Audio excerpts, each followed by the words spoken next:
आप सबों को प्रभु यीशु मसीह के नाम में अभिवादन। मैं परमेश्वर को धन्यवाद देता हूँ कि फिर से एक अच्छा अवसर मिला कि आप सबके साथ मिलकर इस माध्यम के द्वारा हम एक साथ संयुक्त रूप से परमेश्वर की आराधना कर सकते हैं। आइए इससे पहले कि हम एक साथ मिलकर आराधना करें और इस कार्यक्रम में आगे बढ़ें, हम परमेश्वर से प्रार्थना करें। आइए हम प्रार्थना करें। पिता परमेश्वर, यीशु के नाम से आपके पास आते हैं। आपके नाम को हम धन्य कहते हैं क्योंकि आज हम जीवित हैं और स्वस्थ हैं। एक अच्छा अवसर मिल सका कि आज हम फिर एक साथ मिलकर आराधना कर सकते हैं। इसलिए पूरे समय को पवित्र आत्मा आपके नियंत्रण में सौंपते हैं। हर एक से बातचीत करिए। हमें से हर एक को यीशु अपने लहू से धोकर साफ और शुद्ध कीजिए। हर एक प्रकार की बाधाएं, अंधकार की ताकत यीशु के नाम से हम नाश करते, दूर करते हैं। और पवित्र आत्मा, हम आपका स्वागत करते हैं। प्रभु यीशु के नाम से मांगता हूँ, सुनो ग्रहण कर। आमीन। आप सभी को praise the Lord. Praise the Lord. एक बार फिर से मैं और ओजस्विता आपके सामने आज की आराधना में आप सबों का स्वागत करते हैं। प्रभु यीशु मसीह के मधुर और मीठे नाम में हम आप सभी का अभिनंदन करते हैं जो हमारे साथ जुड़े हुए हैं। आज की आराधना को शुरू करने के पहले मैं एक वचन आपके सामने पढ़ना चाहती हूँ। ये वचन है भजन संहिता 28 और उसका 7वां आयत। यहाँ लिखा है, यहोवा मेरा बल और मेरी ढाल है, उस पर भरोसा रखने से मेरे मन को सहायता मिलती है, इसलिए मेरा हृदय प्रफुल्लित है और मैं गीत गाकर उसका धन्यवाद करूँगा। तो प्रियो, जब हम गीतों को गाते हैं तो ये हमारे जीवन में आनंद को लाता है। और क्यों ना आज एक बहुत अच्छा अवसर परमेश्वर ने हमें दिया है कि हम आनंद के साथ परमेश्वर की आराधना कर सके, उसकी महिमा कर सके, गीतों को गाकर उसकी प्रशंसा कर सकें, क्योंकि वो हमारा बल है और उससे वो हमारी ढाल है और उससे हमें जीवन प्रदान होता है। एक ऑपरेशन थिएटर के बाहर ये वाक्य लिखा था कि यदि दिल खोला होता यारों के साथ तो यहाँ खोलना नहीं पड़ता औजारों के साथ। प्रियो, कई बार मनुष्य अपने जीवन में अपनी भावनाओं को, अपनी बातों को अपने हृदय के अंदर दबा के रख देता है, क्योंकि कई बार वो सोचता है कि उसके कोई दोस्त नहीं है, या फिर है भी तो शायद वो उनको समझ नहीं पाएंगे। लेकिन बाइबल बताती है कि परमेश्वर यीशु मसीह हमारा सच्चा दोस्त है, और जब यीशु मसीह हमारा दोस्त है तो हम अपनी सब बातों को अपने दोस्त के साथ शेयर कर सकते हैं। आइए इस गीत को गाएं, what a friend we have in Jesus, और परमेश्वर की महिमा करें।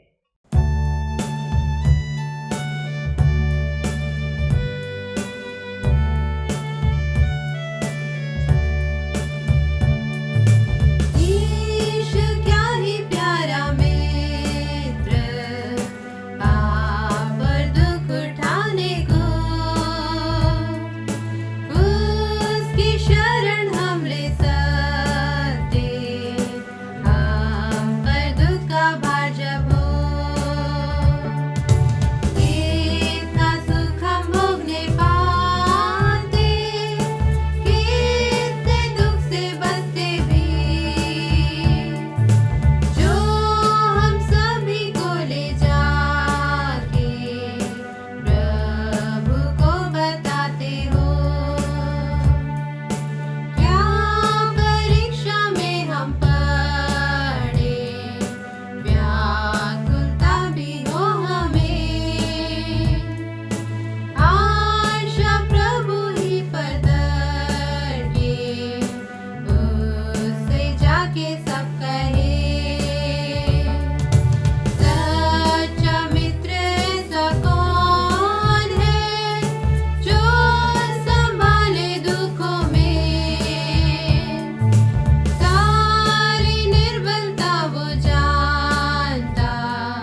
आइए परमेश्वर की महिमा में एक और गीत गाएंगे। गीत के बोल है प्रभु यहोवा मुझ में है। वचन कहता है कि जो कोई परमेश्वर के लोगों को छूता है वो परमेश्वर की आँख की पुतली को छूता है। प्रियो, परमेश्वर की आत्मा निरंतर हमें घेरे रहती है। आइए इस गीत के साथ हम परमेश्वर की महिमा करें।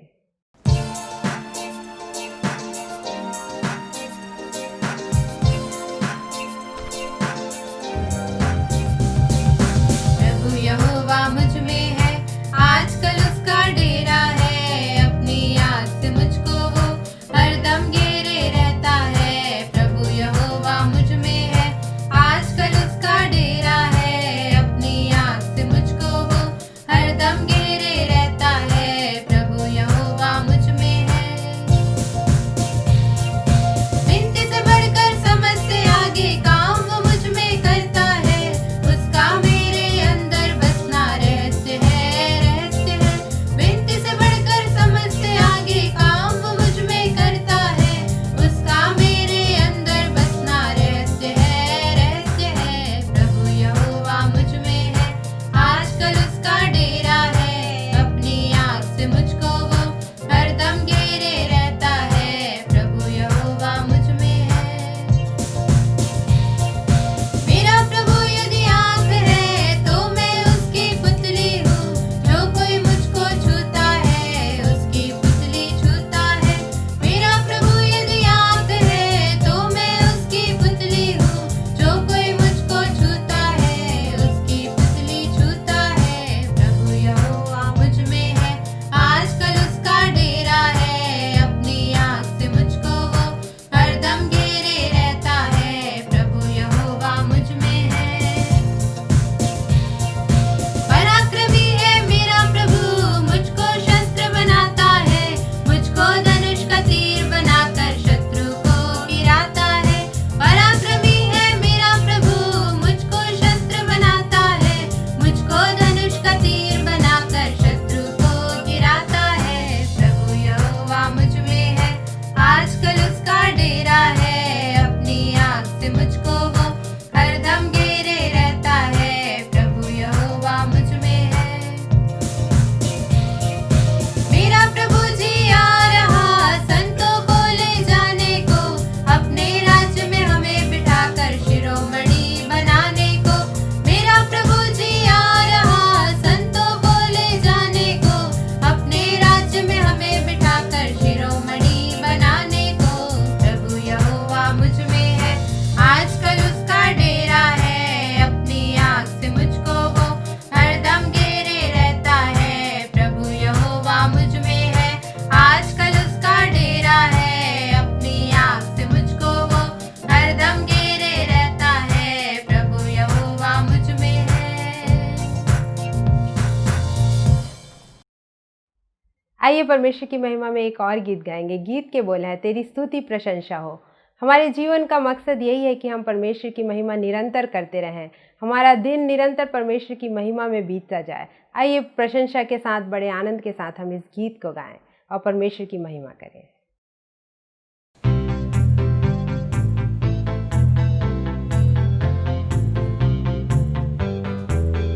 तेरी स्तुति प्रशंसा हो, तेरी हर पल महिमा हो। तेरी स्तुति प्रशंसा हो, तेरी हर पल महिमा हो। तू अवर्णित है, तू सुंदर है, मेरा पहला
आप सबों को जय मसीह की। आज की ऑनलाइन आराधना में हम आपका स्वागत करते हैं। अभी तक आपने ओजस्विता को अकेले देखा होगा आराधना में, लेकिन आज अद्भुत दिन है। आज हम दोनों एज ए हस्बैंड वाइफ आराधना में शामिल हुए हैं और आप जिस भी स्थान में हैं आप शामिल होइए और हम सब मिलके एक बहुत अच्छी आराधना को कर सकें। आप जिस जगह में हैं परमेश्वर आपके हृदय को देख रहा है। हो सकता है हम सब अलग अलग स्थानों में हैं, लेकिन हम एक मन अलग अलग स्थानों से भी हो सकते हैं और हम एक ऐसी आराधना करें जो परमेश्वर को भाए। अपना हृदय परमेश्वर के सामने आज उंडेल दीजिए।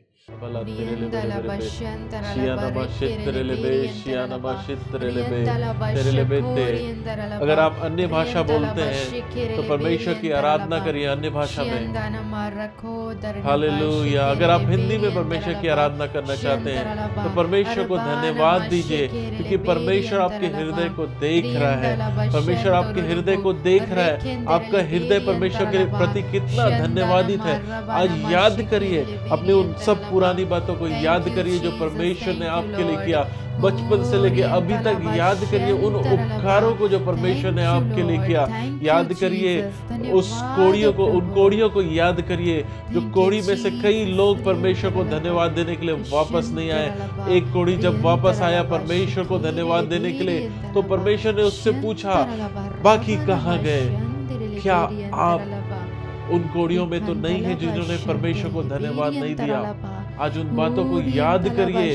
कई बार ऐसा होता है हम परमेश्वर के पास आते हैं अपने विनतियों को लेके, लेकिन जब ठीक हो जाते हैं या हमारा कोई कार्य हो जाता है तो हम परमेश्वर को भूल जाते हैं। क्या परमेश्वर इन चीजों को याद करता है कि आपने उसे धन्यवाद दिया या नहीं दिया? जी हाँ, परमेश्वर याद करता है कि आप उसके प्रति कितना धन्यवादित है। और परमेश्वर को बहुत दुख लगता है, जैसे कि परमेश्वर को दुख लगा था जब वो कोढ़ी आके धन्यवाद नहीं दिए थे। परमेश्वर को दुखी मत करिए, परमेश्वर को धन्यवाद दीजिए। उन सब पुरानी बातों को याद करिए जो परमेश्वर ने आपके लिए किया। उन उपकारों को याद करिए। जब बहुत विपरीत परिस्थिति थी, जब आपको कुछ नहीं दिख रहा था, परमेश्वर ने आपको भरोसा दिया था, परमेश्वर ने एक आशा दी थी और परमेश्वर ने आपके जीवन में अद्भुत कार्य को किया। हालेलुया। शियांतरेलेबे शिकेरेलेबे तेरिबिलियाता रबालालाला पूरोलो बोरो बोरो बोरो बो शिकेरेलेबे तेरिबिलिया तेरेलेबे रेबे शिकेरेलेबे तेरेलेबे ते शियानमा शितरेलेबे पूराला बारा बारा बारा बारा बरिबिलियाता शियानमा शितरेलेबे शियानमा शितरेलेबे तेरेलेबे रेबे। अपने ध्यान को पूरी तरह परमेश्वर की ओर लगाइए, पूरी तरह परमेश्वर की ओर लगाइए। हालेलुया। शियांतरेलेबे शिकोरोलोबो तेरेलेबे रेबे। आपने अभी तक हमें संभाला परमेश्वर, धन्यवाद देते हैं परमेश्वर आपके उन हर उपकारों के लिए जो आपने हमारे जीवन में किया मेरे परमेश्वर। शियांतरेलेबे शिकेरेलेबे तेरेलेबे तेरिबिलियाता रबलाता रलबता रिम्बोलो तो रिबिलियाता। इस्राएलियों को परमेश्वर ने बाहर निकाला मिस्र से, वो बंधुआई में थे। परमेश्वर ने कई बड़े बड़े महान आश्चर्य कर्म को किया, लेकिन वो लोग कई बार फेल हो गए परमेश्वर को धन्यवाद देने में। जब विपरीत परिस्थिति आई, जब विपरीत परिस्थिति आई तो वो धन्यवाद देने में फेल हो गए। वो धन्यवाद नहीं दे पाए, जिसके कारण वो कई आशीषों से वंचित हो गए।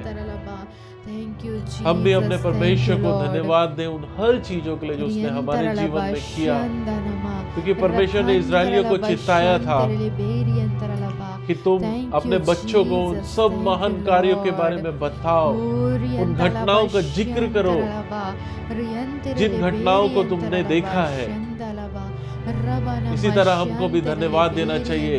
अपनी सब पुरानी बातों को याद कर करके परमेश्वर को धन्यवाद देना चाहिए, क्योंकि जब हम परमेश्वर को धन्यवाद देते हैं तो परमेश्वर हमारे जीवन में अद्भुत काम करता है। जब आपके जीवन में कोई कठिन समय आ गया, आपको कुछ दिखाई नहीं दे रहा है, कुछ हो नहीं रहा है, ऐसा लगता है कि कुछ भी नहीं हो रहा, एकदम साइलेंस लगता है, ऐसा लगता है कि सब बंद है, लेकिन परमेश्वर का हाथ कभी भी बंद नहीं होता। परमेश्वर अपना कार्य हमेशा करता है, लेकिन हमारी प्रतिक्रिया क्या होती है? क्या हम दोष लगाते हैं कि परमेश्वर कुछ नहीं कर सकता हमारे लिए, या हम उन बातों को याद करते हैं जो परमेश्वर ने हमारे जीवन में किया? परमेश्वर के वचन में लिखा है फिलिपियों में कि किसी भी बात के लिए चिंता ना करो। ऐसे समय हमें चाहिए कि हम किसी बात की चिंता ना करें, परमेश्वर को धन्यवाद दें। और साथ ही साथ हमें ये भी चाहिए कि हम उन हर पुरानी बातों को याद करें, उन उपकारों को याद करें जो परमेश्वर ने हमारे लिए किया, ताकि उन आने वाली बातों का हम सामना कर सकें। क्योंकि परमेश्वर कहता है तुम किसी भी बात के लिए चिंता ना करो, यहोवा हमारा चरवाहा है, हमें कोई घटी ना हो सकती। मेरे पीछे पीछे बोलेंगे, यहोवा मेरा चरवाहा है, यहोवा मेरा चरवाहा है, मुझे कुछ घटी ना होगी, मुझे कुछ घटी ना होगी। मेरा परमेश्वर मेरी चिंता करने वाला है, मेरी चिंता करने वाला है। कोई चिंता मुझे परेशान नहीं कर सकती, मुझे परेशान नहीं क्योंकि कर सकती, मेरा परमेश्वर है, क्योंकि मेरा परमेश्वर जो मेरी चिंता करता है, जो मेरी चिंता करता है। मैं क्यों चिंतित हूँ? मैं क्यों चिंतित हूँ? क्योंकि मेरा परमेश्वर मेरी चिंता करता है, मेरी चिंता करता है। हालेलुया। शियांतरेले में शिकारालबा तेरेले मेरे मेरे मेरे मिलियता शियानमा शितरेले बे। धन्यवाद परमेश्वर उन हर उपकारों के लिए जो आपने किया, जो परमेश्वर इजरायलियों को बाहर निकाला लाल सागर से। परमेश्वर ने अद्भुत तरीके से बड़े बड़े आश्चर्य काम किया, लाल सागर को दो भाग कर दिया। वो परमेश्वर हमारे साथ है, वो परमेश्वर हमारे अंदर है। परमेश्वर धन्यवाद उन बड़े बड़े आश्चर्य को करने के लिए, क्योंकि हमें परमेश्वर बहुत प्राउड है। परमेश्वर हमें गर्व है कि आपने इतने बड़े बड़े आश्चर्य को किया जो कभी घटित नहीं हुई है इस हिस्ट्री में, लेकिन आपने ऐसे कार्य को किया और आप हमारे अंदर रहते हैं। वही परमेश्वर आप हमारे अंदर रहते हैं। धन्यवाद परमेश्वर। और हम विश्वास करते हैं कि आप आने वाले समय में भी हमारे हर समस्याओं का समाधान है। आप हमारे लिए मार्ग को निकालेंगे परमेश्वर। हम क्यों चिंता करें? हमें तो इस बात का गर्व है कि जो परमेश्वर ने लाल सागर को दो भाग किया, वही परमेश्वर हमारी चिंता करता है, वही परमेश्वर हमें प्रोवाइड करता है, हमारे लिए प्रोवाइड करता है। हम क्यों चिंता करें? धन्यवाद परमेश्वर, धन्यवाद यीशु। हालेलुया। शियांतरेले शिकेरेले बेते रिबलियाता। आइए इस गीत को गाएंगे, करता हूं मैं तेरी चिंता, तू क्यों चिंता करता है। प्रियो, मैं आपको बताना चाहता हूं, परमेश्वर आपसे बहुत प्रेम करता है। आप जितना अपने बारे में सोच सकते हैं उससे बेहतर परमेश्वर आपके लिए सोचता है। तो क्यों ना परमेश्वर को अपने जीवन का पूरा नियंत्रण दे दें और उन सब बातों का भी नियंत्रण दे दें जहां आप चिंता करते हैं, क्योंकि परमेश्वर कहता है मैं तेरी चिंता करता हूं। आइए इस गीत को हम गाएंगे।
मेरी महिमा तू देखेगा, खुद को मेरे हाथों में दे दे।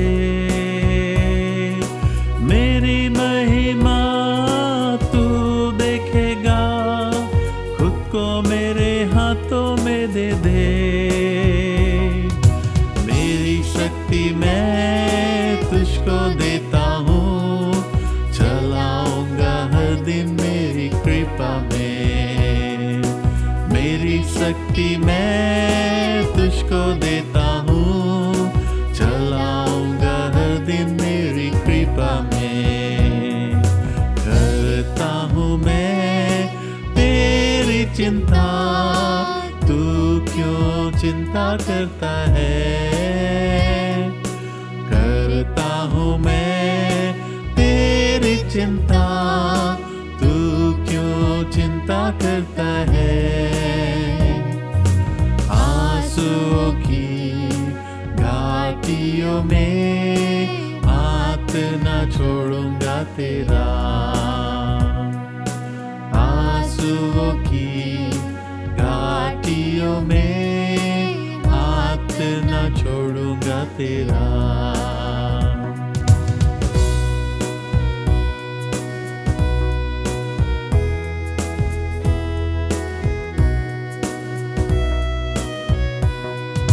सभी तुझको भूलेंगे तो भी क्या मैं तुझको भूलूंगा कभी?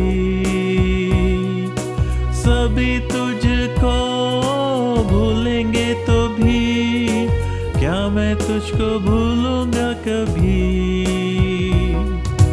अपने हाथों में तुझे उठाकर चलाऊंगा हर दिन इस जहां में।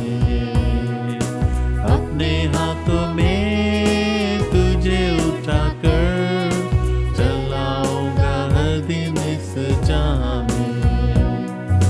करता हूँ मैं तेरी चिंता, तू क्यों चिंता करता है?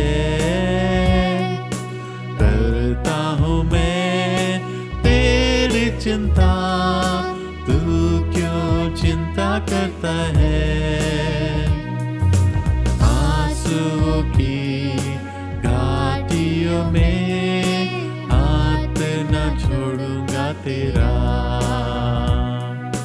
आंसुओं की घाटियों में हाथ न छोड़ूंगा तेरा।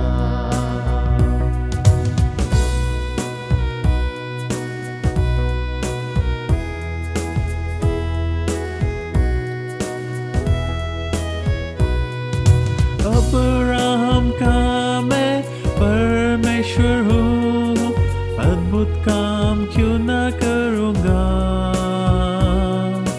अब्राहम का मैं परमेश्वर हूँ, अद्भुत काम क्यों न करूँगा? लाल सागर में रास्ता दिया, आज भी मैं करने के योग्य हूँ। लाल सागर में रास्ता दिया, आज भी मैं करने के योग्य हूँ। करता हूँ मैं तेरी चिंता, तू क्यों चिंता करता है? करता हूँ मैं तेरी चिंता, क्यों चिंता करता है? आंसुओं की घाटियों में हाथ न छोड़ूंगा तेरा। आंसुओं की घाटियों में हाथ न छोड़ूंगा तेरा। आंसुओं की घाटियों में हाथ न छोड़ूंगा तेरा। आंसुओं की घाटियों में हाथ न छोड़ूंगा तेरा।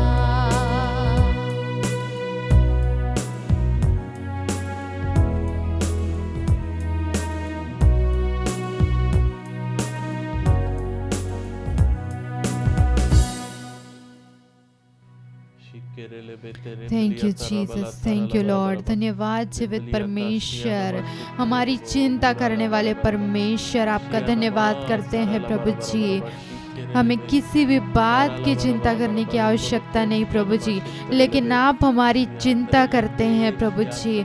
आप हमारी सुधि लेते हैं प्रभु जी, और आप कहते हैं कि तू क्यों चिंता करता है, मैं तेरी चिंता करता हूँ। आप इस बात को कहते हैं प्रभु हमसे, किसी भी बात की हमको चिंता नहीं प्रभु जी, क्योंकि आप हमारे साथ हैं। Thank you Lord, thank you Jesus. इस गीत में प्रभु जैसा हमने गाया, लाल सागर में रास्ता दिया, आज भी मैं करने के योग्य हूँ। हाँ जीवित परमेश्वर, आप इस बात को बार बार हमें याद दिलाते हैं। आप हमसे कहते हैं प्रभु जी, जो परमेश्वर लाल समुद्र को दो भाग कर सकता है, उस विपरीत परिस्थिति में जहाँ पर कोई रास्ता नहीं था, वहाँ पर जो रास्ते को निकाल सकता है वो परमेश्वर, जब उस समय वो परमेश्वर ने ऐसा किया, आज भी वो हमारे साथ ऐसी बातों को करने के योग्य परमेश्वर है। प्रभु आपका धन्यवाद करते हैं कि आप परमेश्वर हैं जो आज भी हमारे साथ अद्भुत और आश्चर्य कर्म कर सकते हैं। प्रभु जी, हम यदि विश्वास करेंगे तो आप हमारे लिए बड़ी बड़ी और अद्भुत बातों को कर सकते हैं। जहाँ पर हमें रास्ता नहीं दिख रहा है, जहाँ पर हमें नहीं लग रहा है कि यहाँ से कुछ हम प्राप्त कर सकते हैं, या फिर हमें आगे कुछ भी समझ नहीं आ रहा है, कोई बातें हमें ऐसा लग नहीं रहा है कि संभव हो पाएगा हमारे लिए, लेकिन वहाँ पर भी आप असंभव को संभव करने के योग्य परमेश्वर हैं।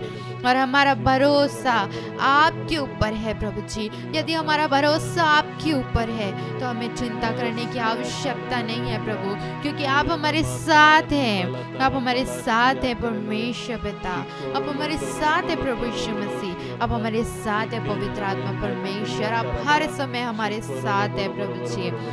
आपका धन्यवाद करते हैं जीवित परमेश्वर, आपका धन्यवाद करते हैं प्रभु जी कि सब हमें भूल जाए तो भूल जाए, लेकिन आप हमें कभी नहीं भूलते, आप हमें कभी नहीं छोड़ते। चाहे दुनिया के लोग छोड़ दें, चाहे अपने छोड़ दें, चाहे अपने लोग हमें भूल जाए, लेकिन आप हमें कभी नहीं भूलते, आप हमें कभी नहीं छोड़ते, आप हमें कभी नहीं त्यागते प्रभु। आपका वचन कहता है, मैं जगत के अंत तक सदैव तेरे साथ हूँ। और सचमुच में परमेश्वर, आप हमारे साथ रहने वाले परमेश्वर हैं। आपका धन्यवाद करते हैं प्रभु जी, हमारी चिंता करने वाले परमेश्वर। धन्यवाद हो प्रभु कि आप इसी बात को आज हमसे कह रहे हैं कि तू चिंता मत कर, मैं तेरी चिंता करता हूँ। हाँ जीवित परमेश्वर, आपका धन्यवाद कि आप हमारी चिंता करते हैं, हमारी सुधि लेते हैं प्रभु। आपका धन्यवाद करते हैं। और इस समय हम सब मिल कर के प्रभु आपकी आराधना करेंगे, आपका धन्यवाद करेंगे प्रभु कि आप हमारी चिंता करते हैं और हमें चिंता करने की आवश्यकता नहीं। हम सब मिल कर के प्रभु हम आपकी आराधना करेंगे, आपकी स्तुति करेंगे। और इस गीत को हम जब गाएंगे, हम सब मिल कर के प्रभु की आराधना करेंगे। जमा हुए हैं यहाँ कि करें हम स्तुति और आराधना। और आज सचमुच में हर एक बात को भूल कर हम केवल उस परमेश्वर की आराधना में खो जाएं, हम खो करके उसकी आराधना करें, सारी चिंताओं को हटा दें, सारी चिंताओं को एक तरफ कर दें और अपनी सारी चिंताओं को परमेश्वर के ऊपर डाल दें और पूरे दिल की गहराई से अपने हृदय को खोल करके उस परमेश्वर की आराधना करें हमारे साथ। जब हम इस गीत को गाते हैं, हर एक चिंताओं को परमेश्वर के ऊपर डाल करके उसकी स्तुति और उसकी आराधना करें। जब हम इस गीत को गाएंगे, आप खो जाए उस परमेश्वर की आराधना में और याद करें वो परमेश्वर ने आपके लिए क्या क्या किया, वो कितना अद्भुत परमेश्वर है। उसकी अद्भुत बातों को, उसने जो आपके लिए किया, उन सब बातों को याद करते हुए उसकी आराधना करेंगे।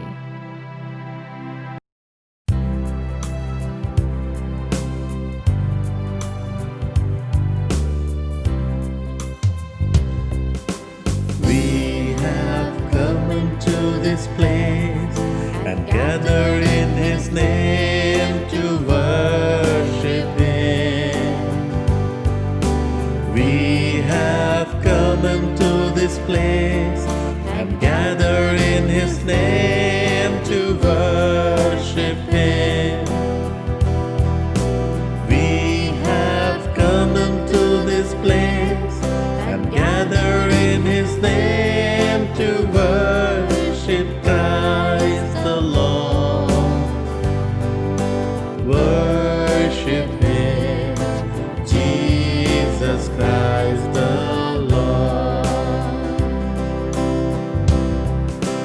So forget about yourself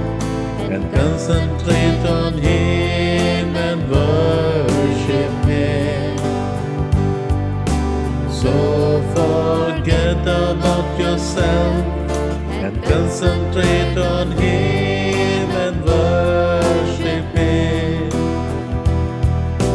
So forget about yourself and concentrate on Him and worship Christ the Lord. Worship Him, Jesus Christ the Lord. वो है हमारी धार्मिकता कि उसने हमने पाई पूर्णता। वो है हमारी धार्मिकता कि उसमें हमने पाई पूर्णता।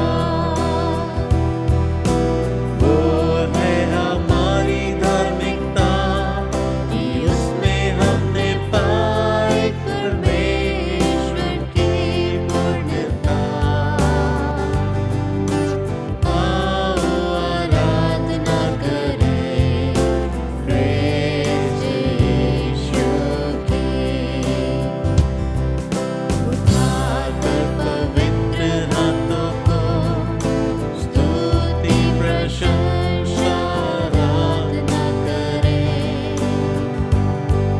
उठाकर पवित्र हाथों को स्तुति प्रशंसा आराधना करें। उठाकर पवित्र हाथों को स्तुति प्रशंसा आराधना करें यीशु की। आओ आराधना करें क्रिस्त यीशु की।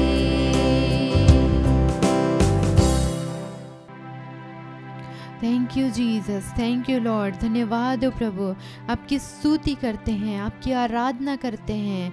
इस समय में प्रभु हम आपका धन्यवाद करते हैं आपकी आशीषों के लिए, आपकी सारी भलाइयों को याद करते हुए आपका धन्यवाद करते हैं। We adore you Lord, thank you Jesus, thank you Lord, आपकी सारी भलाइयों के लिए, हर एक उन बातों के लिए जो आपने हमारे लिए की है। हम आपका धन्यवाद करते हैं, आपका धन्यवाद करते हैं यहोवा ईरे परमेश्वर। हम आपका धन्यवाद करते हैं कि जब भी हमें आवश्यकता थी आपने हमारे लिए उपाय किया प्रभु जी। आप हमारे उपाय करने वाले परमेश्वर हैं, आपने हर समय हमारे लिए उपाय किया है प्रभु जी। अब तक के जीवन में हम आपके हाथ को देखते हैं कि किस तरीके से आपने हमारे लिए उपाय किया। जहाँ पर सारे रास्ते बंद हो गए थे, कोई उपाय नहीं सूझ रहा था, वहाँ पर आपने हमारे लिए उपाय किया प्रभु जी। सचमुच में हम आपका धन्यवाद करते हैं आपकी सारी भलाइयों के लिए। यहोवा नीसी परमेश्वर, हम आपका धन्यवाद करते हैं प्रभु जी। विजय देने वाले परमेश्वर, जय देने वाले परमेश्वर, हम आपका धन्यवाद करते हैं कि जहाँ जहाँ पर हमको ऐसा लगा कि हम हार गए हैं और हर एक बातें हमारे लिए असंभव सी दिख रही थी, वहाँ पर प्रभु आपने हमें जयवंत किया, आपने हमें विजय दिलाई प्रभु। हम हृदय से आपका धन्यवाद करते हैं कि आप अद्भुत और महान परमेश्वर हैं, हमेशा हमारे साथ रहने वाले परमेश्वर हैं। हम आपका धन्यवाद करते हैं प्रभु जी, आपका धन्यवाद करते हैं प्रभु जी। हर एक लोगों की चिंताओं को आप दूर करिए प्रभु, उन्हें आशीषित करिए प्रभु जी। दया अनुग्रह करिए जीवित परमेश्वर, एक एक के संग और साथ होइए। इस समय में हम प्रार्थना में जाएंगे। Thank you Lord, thank you Jesus, आपका धन्यवाद जीवित परमेश्वर। हम आपसे इस समय विनती और प्रार्थना करते हैं प्रभु जी। जितने लोग इस समय ऑनलाइन सर्विस में जुड़े हैं, हम एक एक के लिए विनती और प्रार्थना करते हैं, एक एक को आपके हाथों में सौंपते हैं प्रभु जी।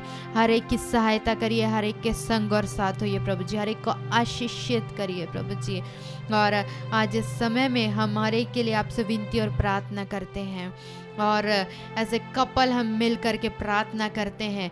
जितने लोग इस समय चिंता में हैं, जितने लोग इस समय परेशानी में हैं, हम हर एक चिंताओं को आज्ञा देते हैं। एज ए कपल हम मिल करके आज्ञा देते हैं हर प्रकार की चिंता को यीशु के नाम से एक लोगों को छोड़ करके इसी समय चली जाए। हर प्रकार की चिंता दूर हो यीशु के नाम से। हर प्रकार की निराशा और हताशा की बातें जो लोगों को निराश कर रही है, जो लोगों को उदास कर रही है, जो लोगों को परेशान कर रही है, हर प्रकार की दुखी करने वाली बातें, हर प्रकार की दुखी करने वाली दुष्टात्माएं हम यीशु के नाम से आज्ञा देते हैं। प्रभु के लोगों को छोड़ करके जाओ यीशु के नाम से। Get out in the name of Jesus. एक एक लोगों के जीवन के लिए हम आजादी की घोषणा करते हैं, हम स्वतंत्रता की घोषणा करते हैं। आज हम दोनों मिल करके हम आजादी को रिलीज करते यीशु के नाम से, स्वतंत्रता को रिलीज करते यीशु के नाम से, शांति और आनंद को रिलीज करते यीशु के नाम से। प्रभु एक एक लोगों के लिए विनती और प्रार्थना करते हैं जिनका काम रुका हुआ है और उनका काम रुका हुआ और हो नहीं पा रहा है। हम विनती और प्रार्थना करते हैं, ऐसे सारे लोगों को आपके चरणों में लेकर के आते हैं प्रभु जी। हर एक उनका जो रुका हुआ काम है हम उसे कहते हैं यीशु के नाम से पूरा होने पाए, वो कार्य पूरा होने पाए। हर प्रकार की बाधा और रुकावट को हम आज्ञा देते हैं दोनों मिल करके दूर हो यीशु के नाम से। हर प्रकार की रुकावटें दूर हो यीशु के नाम से, हर प्रकार की बाधाएं दूर हो यीशु के नाम से, और उनका जो भी काम है वो सब पूरा होने पाए यीशु के नाम से। और हम उनके लिए आनंद और शांति को रिलीज करते हैं यीशु के नाम से।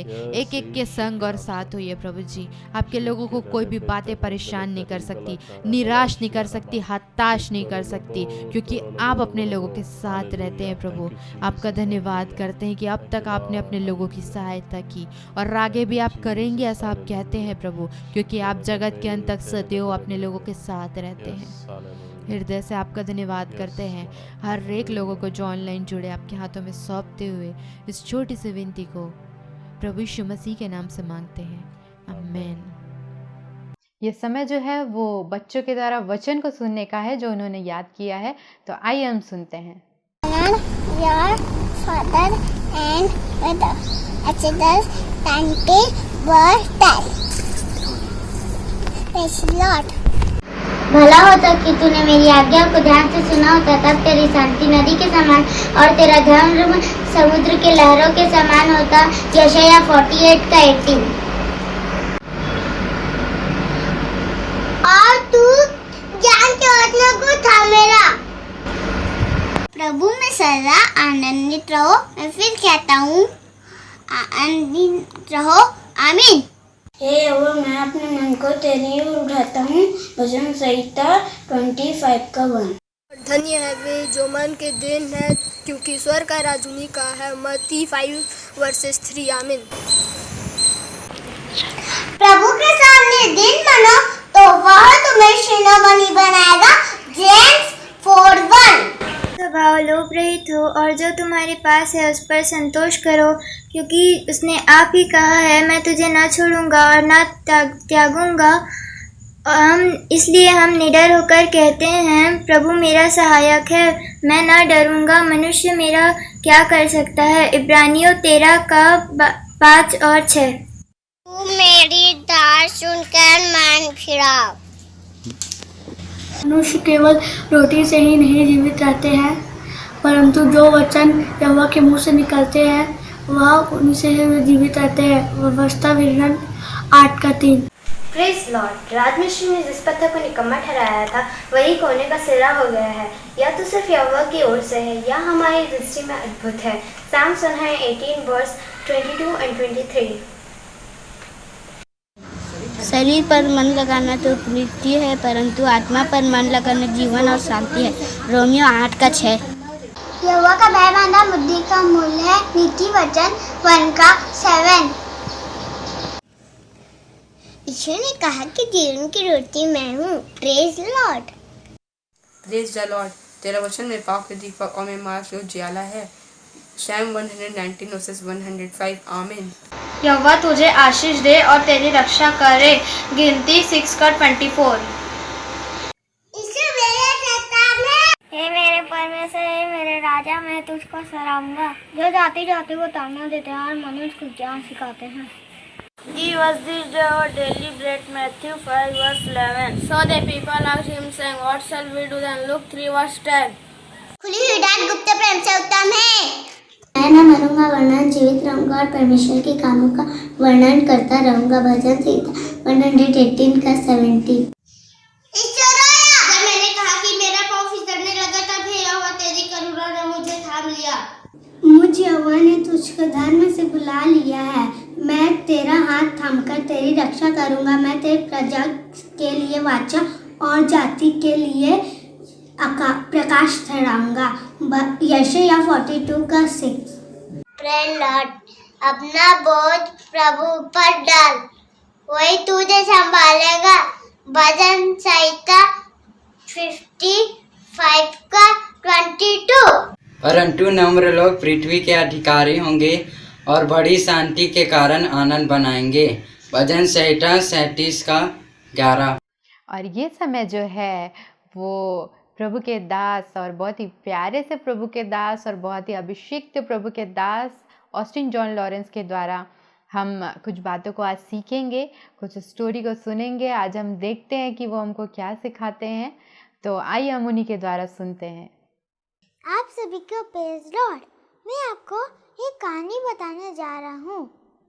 एक बार एक चिड़िया चट्टान पर रहती थी और चट्टान के चारों तरफ एक नदी था और नदी के बड़े बड़े लहरें चट्टान से टकराती थी और वो चिड़िया बिल्कुल भी नहीं डरती थी क्योंकि उसको पता था कि चट्टान स्ट्रॉन्ग है और नदी के बड़े बड़े लहरें उसको कुछ नहीं कर सकते हैं। तो इस कहानी से हम सीखते हैं कि हमको भी उस छोटी चिड़िया के समान रहना चाहिए क्योंकि परमेश्वर हमारी चट्टान है और दुनिया की कोई भी मुसीबत हम पर नहीं आ सकती है। आप सभी को प्रेज़ लॉर्ड। ये समय जो है वो एक यूनिक समय है क्योंकि इस समय में हम एक शॉर्ट फिल्म को देखने जा रहे हैं जो कि आधारित है यूहन्ना 3:16 के ऊपर। और वहाँ पर ऐसा लिखा हुआ है क्योंकि परमेश्वर ने जगत से ऐसा प्रेम किया कि उसने अपना एक लौता पुत्र दे दिया ताकि जो कोई उस पर विश्वास करे वो नाश ना हो परंतु अनंत जीवन पाए। तो ये आपके लिए बहुत ही अच्छा समय रहेगा और बहुत ही अलग समय भी रहेगा। तो आइए हम देखते हैं इस स्टोरी को और आपको बहुत कुछ इस स्टोरी से सीखने को मिलेगा और इसको जब आप देखेंगे निश्चित रूप से प्रभु आपके जीवन में कार्य करेगा। आइए हम देखते हैं।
And what do you get to do today? Plant my own garden. Right. And what will you plant in your garden? Corn and carrots and peas and cucumbers and green peppers and squash. Right. After chores. Now it'll be your responsibility to see that that garden grows. I'll show him how. If I need you, I'll send David to the bridge. It's just about time. Could be. He can do it. He's responsible. Can you fold your arms?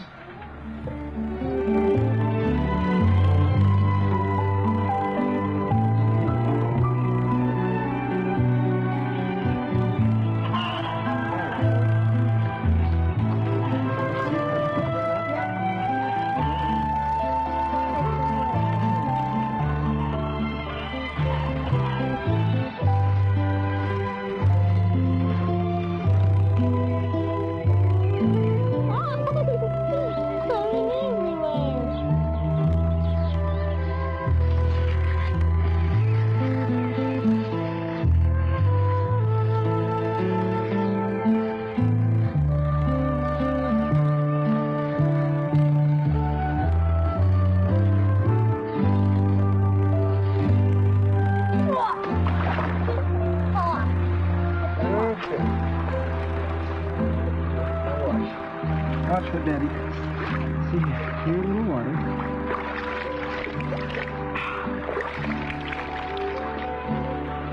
What do you see, huh? There's Daddy. Yeah. Hey, do you love your dad? Yes. Does your dad love you? Yes.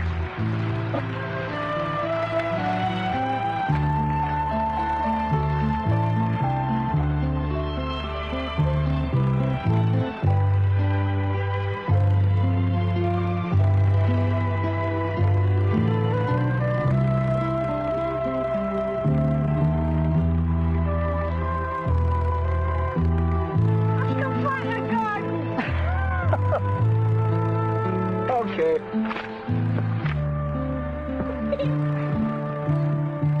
Make a little bowl right there. Cover it up. Let's make the next one right here. Can you put another one in there? I put one in your cover. Okay. You're gonna have a real nice garden here, you know that? That's a good boy. Well, I gotta go now. Why? I have to go move the bridge How come? so that the people on the train can get across safely. You finish up here and go help your mother, okay? Okay.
David, I need your father.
अभी जो short film हमने देखा उसमें हम ये देखते हैं कि एक पिता और पुत्र कितने अच्छे से रहते थे। एक बाप और बेटे का प्रेम हम उस कहानी में देख सकते हैं। बहुत अच्छा परिवार था, बहुत ही सुखी परिवार था और बहुत अच्छे से रहते थे वो लोग।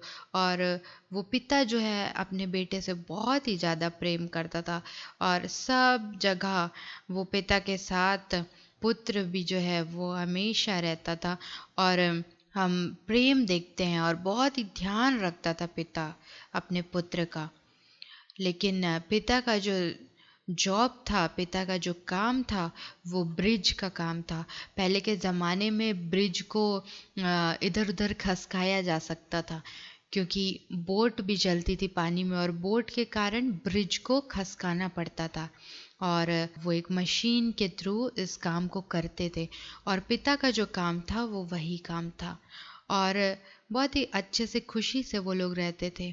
लेकिन एक दिन अचानक जब ब्रिज के उस काम में परेशानी आने लगी और वो ठीक ढंग से वो पटरी जो है वो सही बैठ नहीं पा रही थी, तो वो पिता जो है वो ऐसे ही दौड़ करके जाके नीचे उतर करके उस पटरी के काम को, जो ठीक से बैठ नहीं रही थी वो पटरी, उसको ऐसे ही हाथ से अपने कुछ औजार को ले करके उस पटरी को दबा करके रखने का काम वहाँ पर करते। तब वो पटरी जो है वो अपनी जगह में बैठ जाती है। लेकिन तभी उसका बेटा वहाँ पर आ जाता है और वो आवाज़ लगाते हुए अपने पिता को आता है क्योंकि उसकी मम्मी ने ये कहा था कि मुझे तुम्हारे पिता की आवश्यकता है।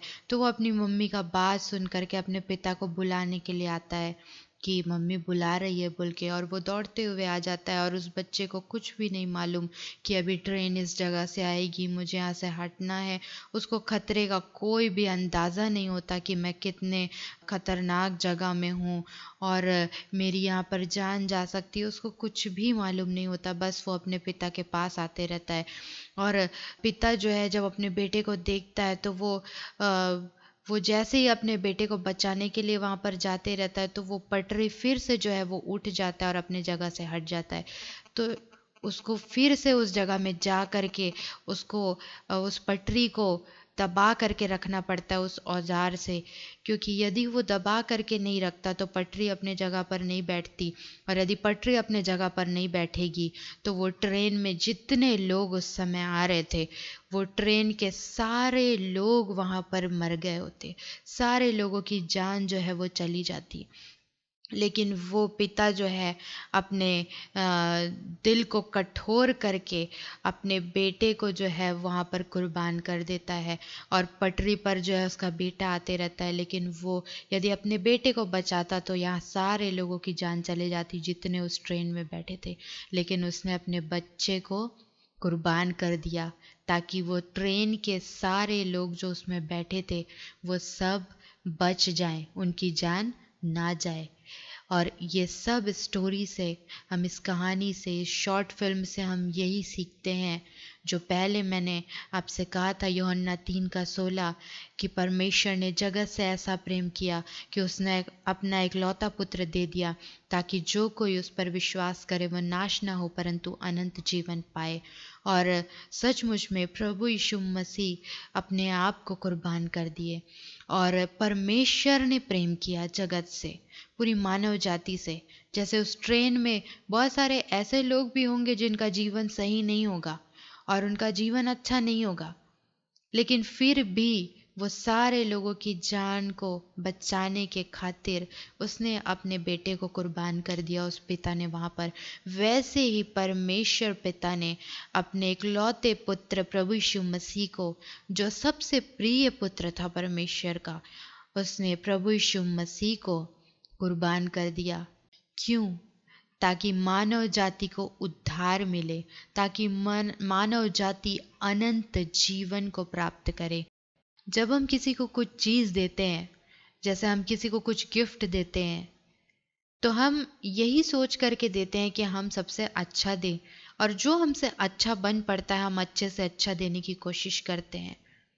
लेकिन परमेश्वर पिता ने तो सबसे बेस्ट और अपना सब कुछ दे दिया, अपना सब कुछ परमेश्वर पिता ने दे दिया। उसका सब कुछ, परमेश्वर पिता का सब कुछ प्रभु यीशु मसीह था, क्योंकि वो इकलौता पुत्र था। प्रभु यीशु मसीह ने जो हमारे लिए जान दी कलवरी के क्रूस पर, सारे मानव जाति के लिए जो प्रभु यीशु मसीह ने अपने आप को कुर्बान किया, उसका ये मतलब नहीं था कि प्रभु यीशु मसीह बहुत ज़्यादा कमज़ोर थे और प्रभु यीशु मसीह जो है वो अपने आप को बचा नहीं सकते थे, उस कलवरी के क्रूस से उतर नहीं सकते थे और बचा नहीं सकते थे। ऐसा बिल्कुल भी नहीं है। लेकिन प्रभु यीशु मसीह ने मानव जाति के लिए ऐसा किया। वो कमज़ोर नहीं थे, लेकिन उन्होंने उस महान कार्य को किया जो कोई कर नहीं सकता था। अपने आप को उन्होंने दे करके सारे मानव जाति को बचा लिया।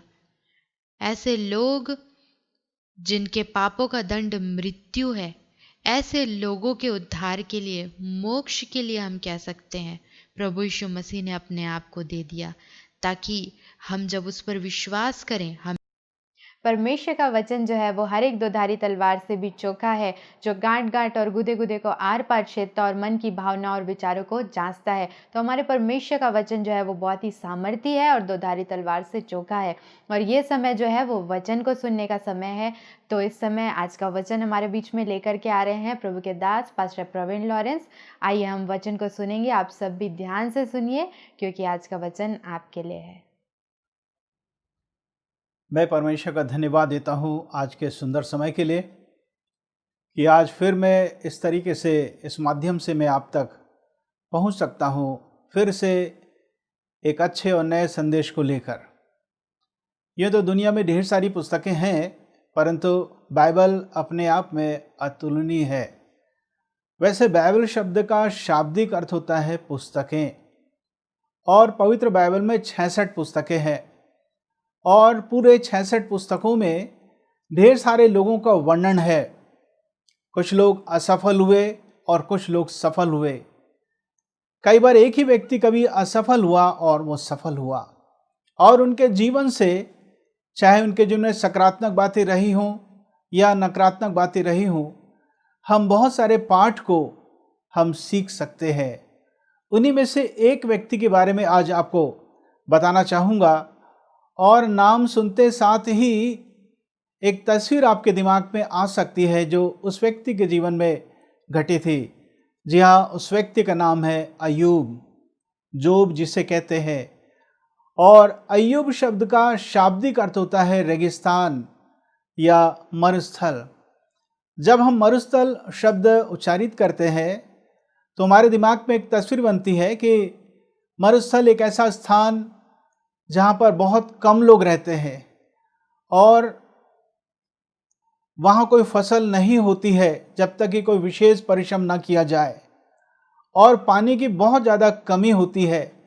साधारण शब्दों में मैं ऐसा कह सकता हूँ कि दुख तकलीफ परेशानी को दर्शाता है। जी हाँ, अय्यूब का जीवन ऐसा ही था। लेकिन हम ये भी पढ़ते हैं पवित्र बाइबल में कि परमेश्वर ने कैसे दुख तकलीफ परेशानी में भी अपनी उत्तम योजना को पूरा किया, और परमेश्वर ने अय्यूब को बहुत महान बनाया।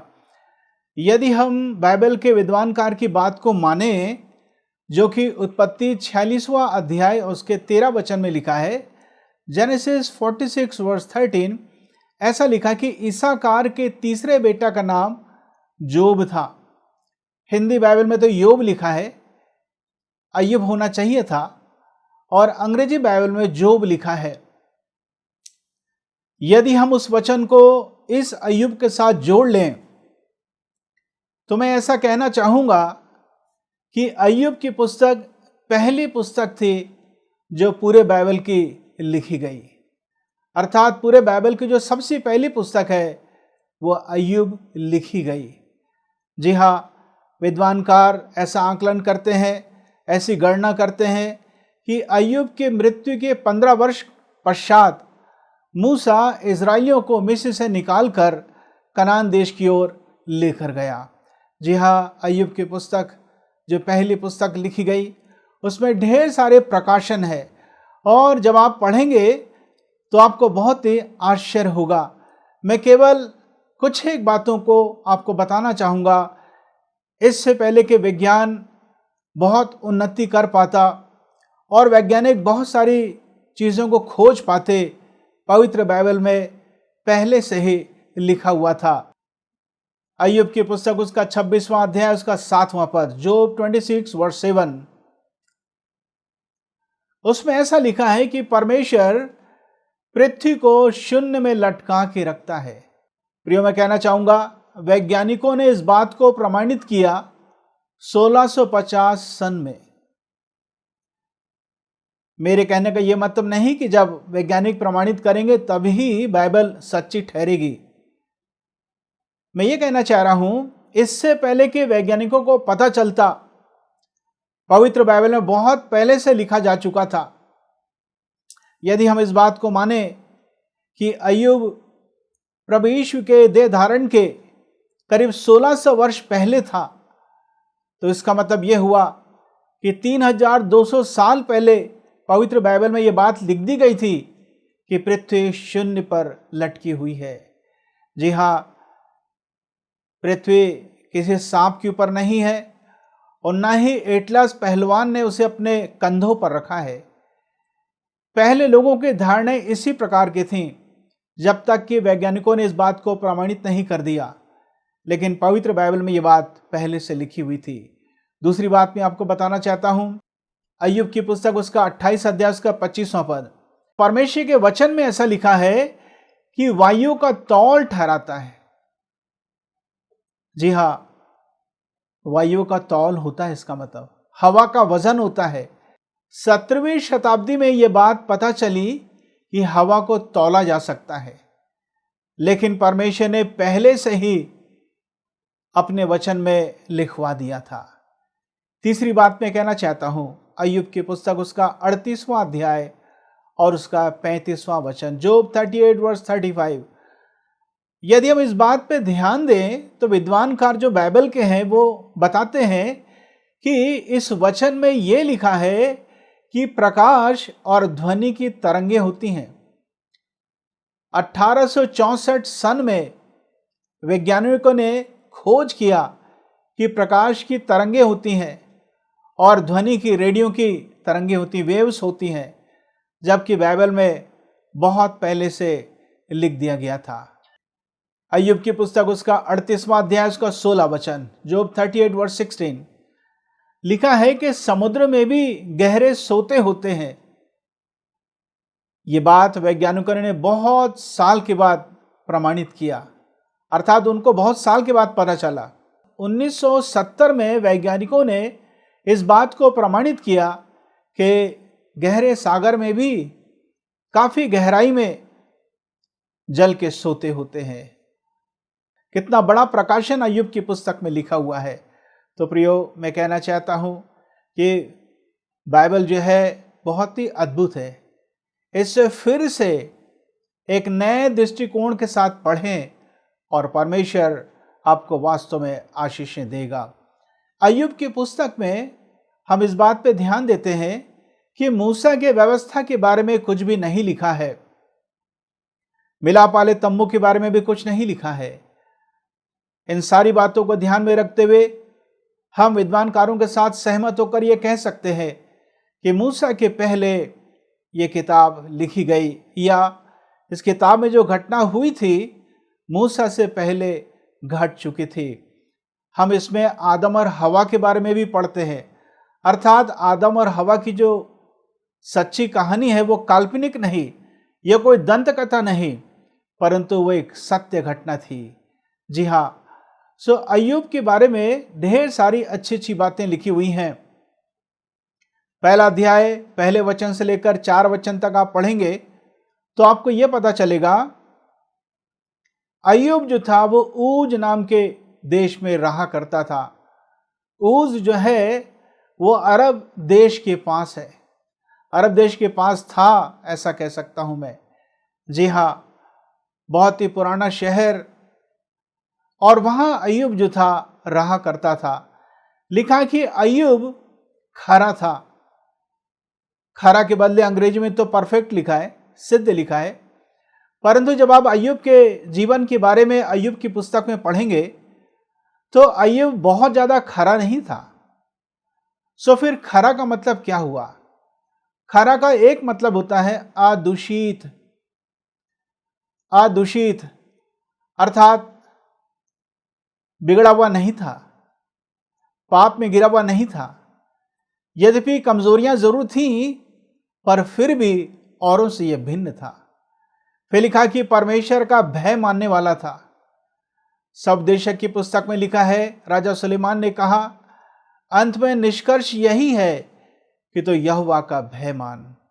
सुलेमान ने तो बाद में पता लगाया, ये बहुत पहले ही परमेश्वर का भय मानता था। फिर लिखा कि वो सीधा था, अर्थात इसका चाल चलन बहुत अच्छा था। और चौथी बात लिखी है, वह हर प्रकार के बुराई से परे रहता था। अब ये ना सोचें कि इसके घर के पास ढेर सारे विश्वासी रहा करते थे तो यह संगति करके बहुत अच्छा बन गया। फिर वो जब एक व्यक्ति अच्छा रहना चाहता है तो वह अच्छा रह सकता है, चाहे वो कलीसिया से दूर है या कलीसिया के पास रहता है, चर्च बिल्डिंग के पास रहता है या चर्च बिल्डिंग से दूर रहता है, या कलीसिया के समूह के पास रहता है या कलीसिया के समूह से दूर रहता है। मैंने चर्च बिल्डिंग के रूप में भी कहा और चर्च एक समूह के रूप में भी कहा। यद्यपि बाइबल में चर्च बिल्डिंग को कभी भी चर्च नहीं कहा गया है। चर्च वास्तव में विश्वासी लोगों के समूह को कहा जाता है। मैंने आपको समझाने के लिए इस तरीके से इन बातों को आपके सामने रखा। अय्यूब का दिन बहुत अच्छे ढंग से बीत रहा था। बहुत बड़ी संपत्ति इसके पास थी। यदि सारे पशुओं की गिनती की जाए तो उसके पास उस समय 11,500 जानवर थे और 10 बच्चे थे। सो बहुत अच्छे ढंग से जीवन को बिता रहा था। जब बच्चे इनके जीवनार करते थे तो ये अपने बच्चों के लिए बलिदान चढ़ाया करता था, यह समझकर कि हो सकता है कि बच्चों से कुछ पाप हो गया हो। अर्थात वह परमेश्वर पर विश्वास करता था। और भी कई बातें मैं आपको बताऊंगा।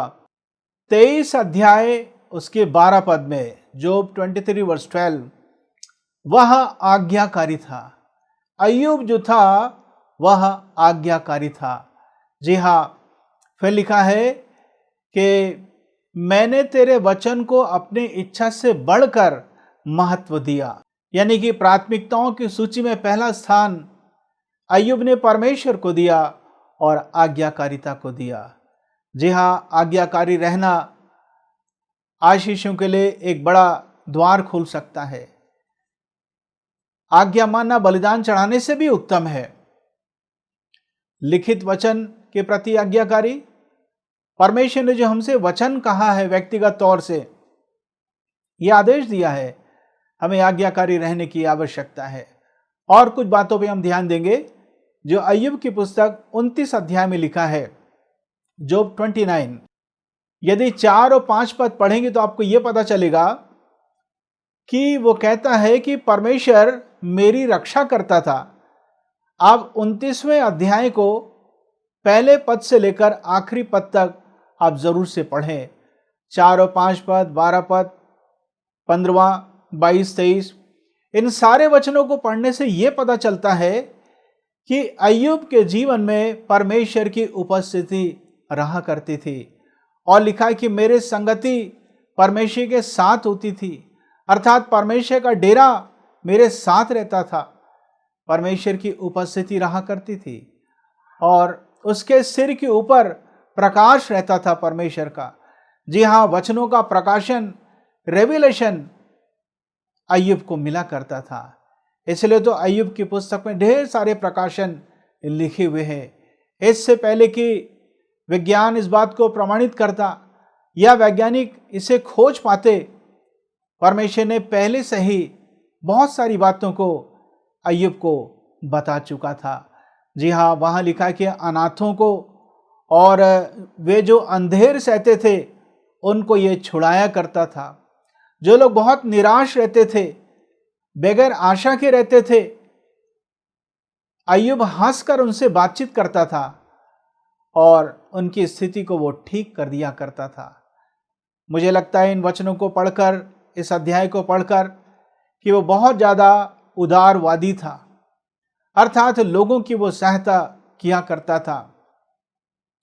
उसी अध्याय में लिखा हुआ, जैसे लोग बरसात की बाट जोते हैं वैसे ही अय्यूब की बाट जोते थे, अर्थात प्रतीक्षा करते थे। अय्यूब का जीवन इतना अच्छा था। प्रियो, मैं कहना चाहता हूं, एक मनुष्य के अंदर ढेर सारे गुण हो सकते हैं, बहुत अच्छी अच्छी बातें हो सकती हैं, पर फिर भी उसे अपने पापों की क्षमा को प्राप्त करने की आवश्यकता है। जब हम ये कहते हैं, यीशु मुझे क्षमा कीजिए, अपने लहू से साफ और शुद्ध कीजिए, मेरे जीवन में आ जाइए, परमेश्वर महान काम करता है।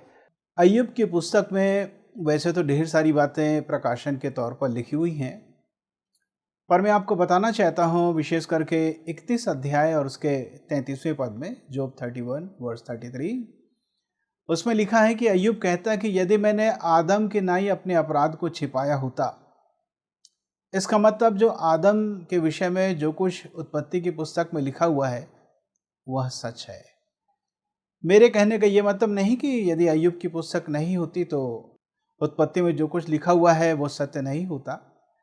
मेरे कहने का ये मतलब नहीं है, परंतु ये मैं बात आपको बताना चाहता हूँ कि अय्यूब की पुस्तक में भी आदम के बारे में लिखा हुआ है, अर्थात आदम और हवा की जो घटना हुई थी, यानी कि सृष्टि से लेकर उनका पूरा जीवन, उन्होंने क्या किया, क्या नहीं करना चाहिए था, क्या करना चाहिए था, वो सारी बातें सत्य है।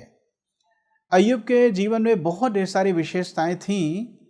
2 बातें और मैं आपको बताना चाहता हूँ, विशेष करके अय्यूब की पुस्तक उसका 16 अध्याय उसका 20वां वचन, जोब 16 वर्स 20 लिखा है कि मेरे मित्र मुझसे घृणा करते हैं, परंतु मैं परमेश्वर के सामने आंसू को बहाता हूँ।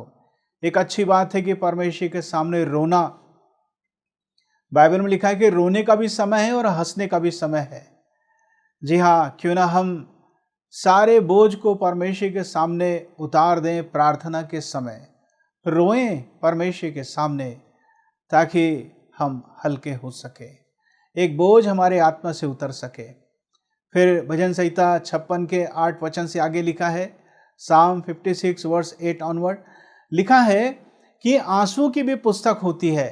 जी हाँ, स्वर्ग में ढेर सारी पुस्तकें हैं, एक पुस्तक है द बुक ऑफ टीयर्स, आंसुओं की पुस्तक। जब आप अपने लिए परमेश्वर के सामने रोते हैं और जब आप दूसरों के लिए परमेश्वर के सामने रोते हैं, ये बातें दर्ज हो जाती हैं। रोमियो में लिखा हुआ है कि जब पवित्र आत्मा हमारी आत्मा के साथ मिलकर आहें भर भर कर प्रार्थना करता है, हम भारी बोझ के साथ निवेदन और विनती की प्रार्थनाएं करते हैं। हम रो भी सकते हैं, कहर भी सकते हैं। जी हाँ, सो मैंने बताया कि अय्यूब के अंदर एक अच्छी बात थी कि अपने बोझ को प्रार्थना में परमेश्वर के सामने वो उतार देता था। फिर अय्यूब की पुस्तक उसका 19वां अध्याय उसके 25वें वचन में लिखा है, जोब 19 वर्स 25 अय्यूब कहता है कि निश्चय मैं जानता हूँ कि मेरा छुड़ाने वाला जीवित है और वह अंत में इस पृथ्वी पर आएगा या पृथ्वी पर खड़ा होगा, और मैं अपने इस शरीर के खाल के नाश हो जाने के बावजूद भी मैं शरीर में उसका दर्शन करूंगा। 19 के 25 और 26 में। प्रियो, उस समय अय्यूब को ये बात अच्छे से मालूम थी कि विश्वासियों का पुनरुत्थान होगा, विश्वासियों का रिजरेक्शन होगा। जी हाँ, बाइबल में 2 प्रकार के जी उठने के बारे में लिखा हुआ है। वे लोग जिन्होंने अपना जीवन परमेश्वर के हाथों में समर्पित किया, जीवन के लिए जीवित हो जाएंगे, और वे जिन्होंने अपना जीवन समर्पित नहीं किया, और वे लोग जिन्होंने समर्पित किया था और फिलहाल उनका जीवन अच्छा नहीं है, वे सब अनंत काल की नामधराई के लिए, अर्थात अनंत काल के लिए नरक की आग में जाने के लिए वो जीवित हो जाएंगे। परंतु अय्यूब कहता है कि मुझे तो निश्चय है कि मेरा छुड़ाने वाला जीवित है। प्रियो, क्या आपका जीवन ऐसा ही है? क्या आपका विश्वास भी ऐसा ही है? कि आपके पास भी निश्चय है कि यदि प्रभु यीशु अपने आगमन में विलंब करते हैं और यदि हम पहले मर जाते हैं, तुम्हारे पास एक उत्तम आशा होनी चाहिए कि मृत्यु के पश्चात हम परमेश्वर के पास जाएंगे और एक ऐसा समय आएगा कि हमारा शरीर फिर से जीवित हो जाएगा। जी हाँ, धन्य है वे लोग जिनके पास यह धन्य आशा है। पौलुस कहता है, यदि हम मसीह यीशु से इसी जीवन में सभी प्रकार की आशा करें और मृत्यु के पश्चात यदि कोई आशा नहीं है, तो हम सबसे ज़्यादा अभागे हैं। मैं आपको बता रहा हूँ अय्यूब के अच्छी बातें। अब यहाँ थोड़ा सा रुक कर मैं आपको बताना चाहूँगा कि अय्यूब के जीवन में नकारात्मक बातें भी थीं और जिसकी वजह से उसे बहुत भारी नुकसान उठाना पड़ा। अय्यूब की पुस्तक उसका 3रा अध्याय उसका 25वां वचन, जिन बातों से मैं डरा करता था वही बातें मुझ पर आ चुकी हैं। इंग्लिश में लिखा है, for the things which I greatly fear has come upon मी। और नीति वचन 29 के 25 में लिखा है, प्रोवर्ब्स 29 वर्स 25, कि मनुष्य का भय खाना फंदा हो जाता है। सो जब मनुष्य डरता है तो यह बात उसके लिए फंदा हो जाती है। वैसे डरना क्या होता है? डरना हाथ पांव कांपना नहीं, होंठ का सफेद हो जाना नहीं, यह तो परिणाम है डर का। डर का मतलब होता है इनसिक्योर फीलिंग, असुरक्षा की भावना, शांति की अनुपस्थिति। हम ये सोचते हैं कि मेरे साथ ये हो जाएगा, वो हो जाएगा, नुकसान हो जाएगा, एक्सीडेंट हो जाएगा, बीमार पड़ जाऊंगा। सब कुछ हम नकारात्मक सोचना प्रारंभ कर देते हैं। हमने पढ़ा नीति वचन 29 के 25 में कि मनुष्य जब डरेगा तो यह बात उसके लिए फंदा हो जाएगी। पहला अध्याय में लिखा है कि शैतान परमेश्वर के समक्ष उपस्थित हुआ। परमेश्वर ने शैतान से बातचीत किया और कहा, पृथ्वी पर अय्यूब जो है वो कितना अच्छा है, मेरा भय मानता है। और तब हम देखते हैं परमेश्वर शैतान को अनुमति देता है कि शैतान उसका नुकसान कर सकता है। शैतान बोलता है कि मैं कैसे उसका नुकसान कर सकता हूं, तूने तो आग का चारों ओर एक बाड़ा लगाया, फेंसिंग लगाया है। अब एक सोचने की बात है कि जो परमेश्वर आग का शहरपना या बाड़ा बना सकता है, वो थोड़ी देर के लिए हटा कैसे सकता है? फिर परमेश्वर क्या ऐसी परीक्षा ले सकता है कि वो शैतान को अनुमति दे और शैतान हमें बर्बाद करके रख दे? फिर वो यहीं पर परमेश्वर को समझने की आवश्यकता है। परमेश्वर को गलत ना समझें, सही ढंग से परमेश्वर को समझें। जब अय्यूब ने गलत अंगीकार किया, डर गया, तब शैतान को अवसर मिला। जी इसलिए लिखा कि शैतान को अवसर ना दो। सबदेशक की पुस्तक में लिखा है, जब बाड़ा टूट जाता है तो सांप डसता है। बाड़ा टूट गया, परमेश्वर ने नहीं तोड़ा, अय्यूब ने गलत अंगीकार के द्वारा, डर के द्वारा उसने उस शहरपना को तोड़ दिया, हटा दिया, ऐसा कह सकता हूं मैं। और तब शैतान को अवसर मिला और शैतान ने अय्यूब को बर्बाद करके रख दिया। उसका सब कुछ चला गया। और बहुत ही दुख की बात है कि उसके 10 बच्चे एक ही दिन खत्म हो गए। उसके नौकर अय्यूब के श्वास से घृणा करने लगे। अय्यूब की पत्नी तक उससे कहने लगी कि तू भी खत्म हो जा, क्योंकि अय्यूब बीमार भी पड़ गया था। यहां पर हम देखते हैं अय्यूब के अंदर एक अच्छी बात कि अय्यूब ने परमेश्वर के ऊपर दोष लगाकर मूर्खता का काम नहीं किया। उसने परमेश्वर के नाम को धन्य कहा। एक अच्छी बात, जब घर में किसी की मौत हो जाती है, बड़ा नुकसान हो जाता है, परमेश्वर पर दोष ना लगाएं, बल्कि परमेश्वर को धन्यवाद दें। एक और बात मैं कहना चाहूंगा, अय्यूब ने कहा परमेश्वर का नाम धन्य है, परमेश्वर ने दिया, परमेश्वर ने लिया। बाइबल के अधिकांश विद्वानकार कहते हैं, और मैं भी उनके कथन से सहमत हूं, वो ये कि परमेश्वर ने दिया यहां तक तो ठीक है, परमेश्वर ने लिया ये बात गलत है। परमेश्वर ने नहीं लिया उसके संपत्ति को और उसके बच्चों को, वो तो शैतान ने लिया, बर्बाद कर दिया। प्रियो, परमेश्वर देता और देता ही रहता है। हम अपने पाप की वजह से, मूर्खता की वजह से, लापरवाही की वजह से हम गंवा देते हैं, खो देते हैं। ये परमेश्वर की नहीं, ये हमारी गलती है। ये ना सोचें कि अय्यूब से एक भी गलती नहीं हुई, ऐसा नहीं। हम देखते हैं इसकी नकारात्मक बात। अय्यूब की पुस्तक 10 अध्याय 1 वचन से आगे पढ़ेंगे, 1 से 4। अय्यूब वहां पर कुड़कुड़ा रहा था। शुरू में तो नहीं कुड़कुड़ाया, लेकिन बाद में वो कुड़कुड़ा रहा था।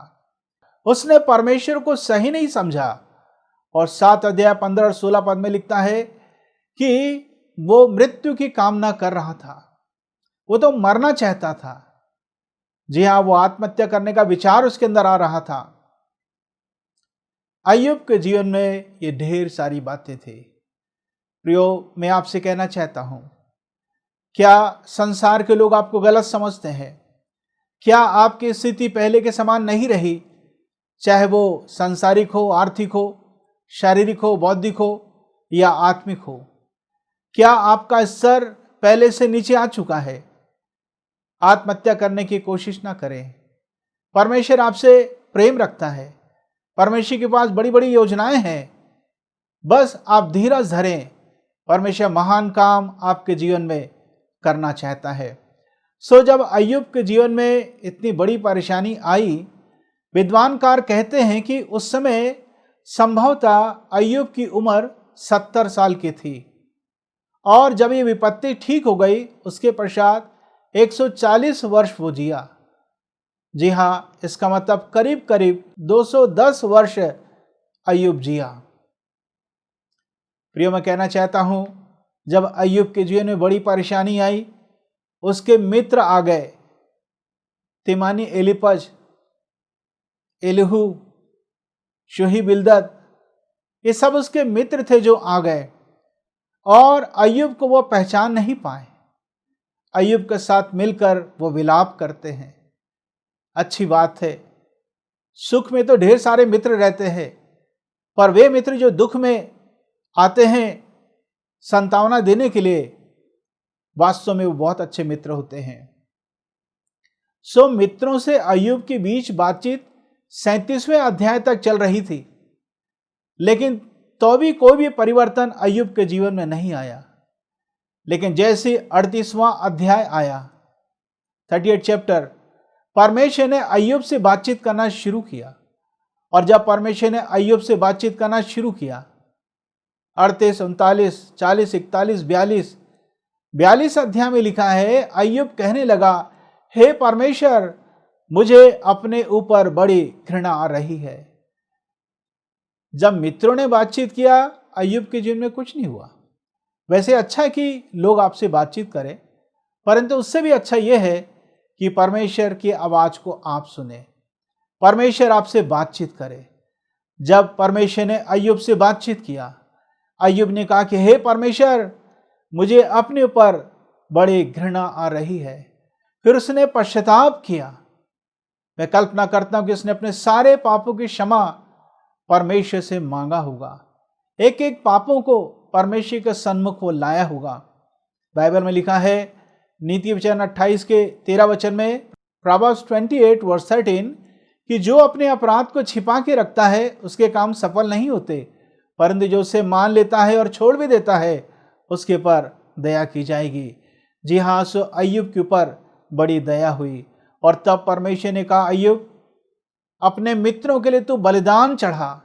42 अध्याय में लिखा कि उसने अपने मित्रों के लिए बलिदान चढ़ाया और अपने मित्रों के लिए प्रार्थना किया।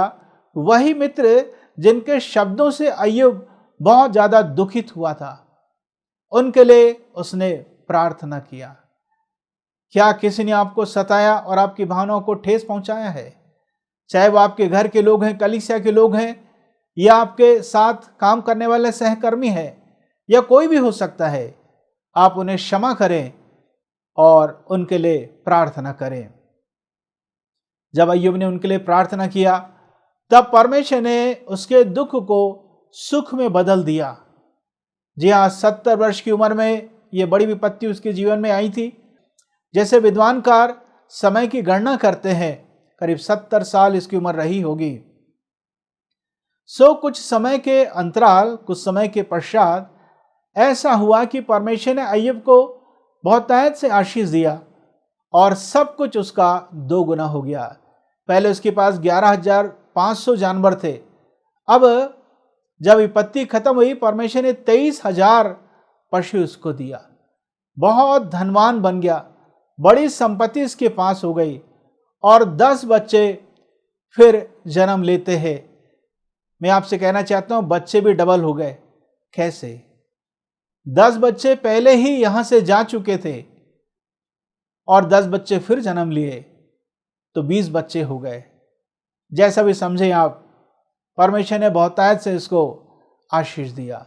मैं आपसे कहना चाहता हूं, यदि आप किसी प्रकार की समस्याओं का सामना कर रहे हैं, किसी प्रकार का कोई दुख आपके जीवन में है, इस बात को याद रखें, एक बड़ी आशीष उसके बाद छिपी हुई है।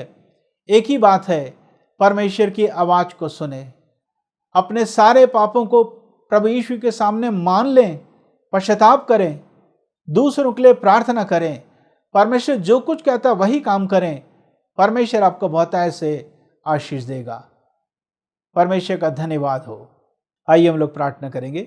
हे पिता परमेश्वर, मैं धन्यवाद देता हूँ आज के इस नियुक्त समय के लिए।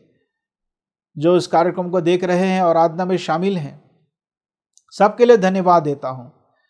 जिन्होंने वचन को सुनकर विश्वास किया, सहमत हुए, उन सब के लिए मैं प्रार्थना करता हूँ, स्पर्श करिए। यदि कोई विपरीत परिस्थितियां हैं इनके जीवन में, तो सब कुछ बदल दीजिए। इससे पहले कि अय्यूब की परिस्थितियां बदलें, अय्यूब बदला, अय्यूब को बदलना पड़ा। प्रभु, इससे पहले कि इन सब की परिस्थितियां बदल जाएं, आप इन्हें बदल दीजिए। इसके बाद सब कुछ बदल जाएगा। मैं आपको धन्यवाद देता हूं आपकी उपस्थिति के लिए, आपकी उपस्थिति के लिए और आपकी सहायता के लिए। यीशु के नाम से मांगता हूं, आमीन। अब हमारे परमेश्वर पिता का प्रेम, प्रभु यीशु का अनुग्रह और पवित्र आत्मा की सहभागिता हम में से हर एक के साथ हमेशा तक होता रहे। आमीन।